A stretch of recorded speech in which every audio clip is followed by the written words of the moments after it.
Hey, good morning to you. It is a Monday morning, and it is, as the caption kind of gave away here, a very solemn occasion for us, of course, the 22nd anniversary of the 9/11 attacks, the worst attack on U.S. soil in U.S. history here.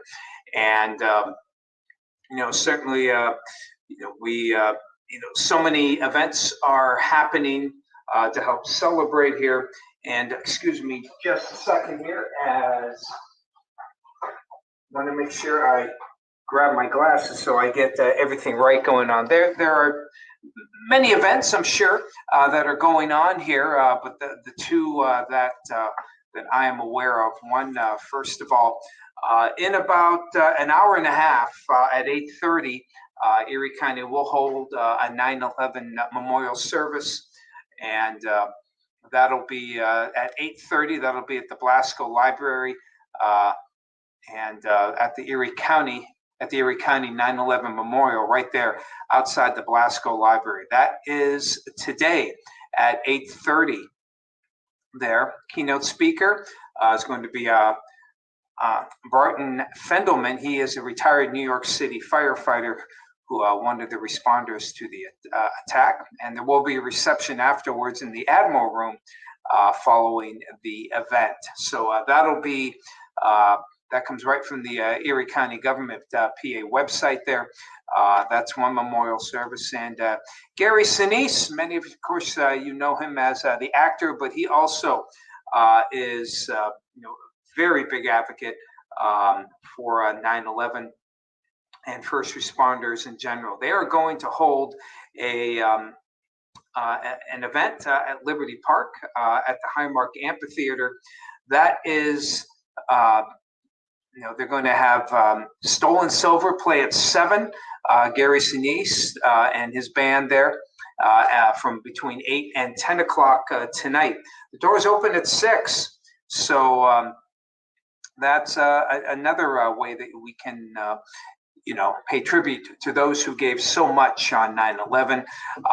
Not much that we can really say about it that hasn't already been said. So many people remember what happened. I was not too far from where where I am right now, and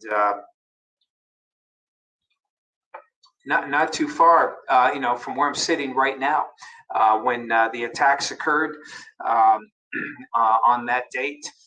Back 22 years ago. The TV, in fact, well, it's a newer TV, but it's still up there on the wall, and you're mesmerized by it at the time. So many have their own memories, but if you can't make these events, try and put your thoughts and your prayers to those.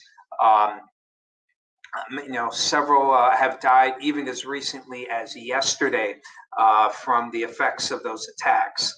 So they're still even this long afterwards, they're still trying to identify some of the bodies. I heard, I think last weekend or late last week, they identified 2 more bodies, but there are so many that still are left unidentified for obvious reasons. All the heat and all the rubble. And now, 20 years of decomposition probably haven't helped matters much with that. So please keep them in your prayers and say a little prayer for those who are affected. And a thanks to our first responders who, of course, had done so much then and now. Some of the most selfless people that you will ever meet. And I know I'm certainly happy that they do what they do. As you switch over the weather mode here, be careful driving for this morning. Channel Lock Weather Cam showing us some dense fog here along the lake there at Conneaut Lake. And as we head on, let's shift gears here. Now Meadville was another one that had some pretty dense fog, and let's see if we can get the right, there we go. Okay, so dense fog here in Meadville as well, Conneaut Lake. Warren wasn't too bad as we check things out here. Quickfill weather cam, you can see no fog, so it's not hitting everyone. Earlier, Edinburgh did have some fog, And Lori, our weather watch out there. Okay, it's still a little misty here on the Sam Catania painting weather cam. Not quite as dense as other areas. So use the low beams and please take it slow as you plan your travels for this morning. Things are going to be pretty good shape as you start out the day. Today is kind of the warm day, the mild day at least. We do have, excuse me, some high pressure right now. Here's a satellite and radar composite here. I actually had a few showers move through earlier, and you know those showers, the quick hit driveway. I was surprised to see it a little bit on the wet side. Now, not picking it up. I'm surprised I'm not seeing it here on a satellite and radar composite earlier. It did fall, and but regardless, skies are starting to break and clear up. And trough here, though, is going to affect us for tomorrow, with a good chance that we'll see some showers during the day tomorrow, along with maybe some rumbles of thunder. So there you have it there. You can see we're getting into the middle of September here. By Wednesday, Thursday, and Friday, you can see temperatures dropping. Wednesday may get a few of those instability showers. But Thursday and Friday look dry. Good fall weather here. My kind of weather, I must admit, I'm looking forward to this week. I love it. Now, just a quick note about Hurricane Lee. It may affect New England this weekend here, and we'll follow that a little bit more. But what that means for us, a lot of times some of that milder air actually circulates into the region. So we can get back up into the 70s Saturday and Sunday because of that. Now, of course, you know, football started, it started last Thursday, kicked into gear, and, you know, my Niners, it's you know, ecstatic and solemn at the DeVecchio household. For the first time in 4 years, my Niners faced my wife's Steelers. You know, obviously I'm ecstatic that my team won. They look good. Glad to see my you know, quarterback Brock Purdy. He seems to be back on track. I was shocked, mildly shocked that Pittsburgh just didn't seem to be prepared. You know, Mike Tomlin is after Kyle Shanahan for the 49ers. He's my favorite coach. I was shocked that that Pittsburgh just seemed a little listless. They didn't. This wasn't a look that Tomlin had, who has had some very good success with first games. So I'm pleased.